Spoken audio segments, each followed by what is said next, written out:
Friends, ഇന്നൊരു drawing ആണ് കേട്ടോ നമ്മൾ ചെയ്യാൻ പോകുന്നത്. എൻ്റെ ഡ്രോയിങ് ബുക്കാണ്. നമ്മൾ ഇതാ പിക്ചറിൽ കാണുന്ന ഈ ഫോട്ടോ നമ്മളിന്ന് ട്രൈ ചെയ്യാൻ പോകുന്നത് കേട്ടോ. അപ്പോൾ അതിൽ 3 പൂവാണ് ഉള്ളെങ്കിലും ഞാൻ ഇതിൽ ഇത്തിരി അധികം പൂവാണ് കേട്ടോ കൊടുക്കുന്നത്. അപ്പോൾ ഇത് നേരെ കിട്ടുമെന്നൊന്നും എനിക്ക് ഉറപ്പില്ല കേട്ടോ. ഞാൻ എൻ്റെ ഒരു ഊഹം വെച്ചിട്ടാണ് വരയ്ക്കുന്നത്. പിന്നെ അത്ര നന്നായി വരയ്ക്കുന്ന ടൈപ്പൊന്നും അല്ല കേട്ടോ. ഞാനൊന്നിങ്ങനെ തട്ടി മുട്ടി വരയ്ക്കുന്നൊരു ടൈപ്പാണ്. എൻ്റെ ഹോബി അതാണ് വേണമെങ്കിൽ ഞാൻ പറയാം കേട്ടോ. പിന്നെ നമുക്ക് നെക്സ്റ്റ് മുത്തുമാലയാണ് വന്നിരിക്കുന്നത്. അതാണ് നമ്മൾ വരച്ചു കൊടുക്കുന്നത് കേട്ടോ. മുത്തുമാല അതിലിത്തിരി കൂടി ലോങ്ങാണ് തോന്നുന്നു. ഞാൻ ഇത്തിരി ഷോർട്ടായിട്ടുള്ള മാലയാണ് കൊടുക്കുന്നത്. നമുക്കിനി ഔട്ടർ ലൈൻ വരച്ചു കൊടുക്കാം.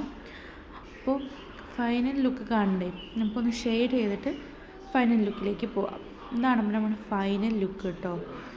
അതുപോലെ ആയിട്ടില്ലെങ്കിലും ഒരു ഏകദേശം ഒപ്പിച്ചു കേട്ടോ. എനിക്കന്ന് ഇഷ്ടപ്പെട്ടു. പിന്നെ അടുത്ത വീഡിയോ ആയിട്ട് പിന്നെ വരാം. Bye friends.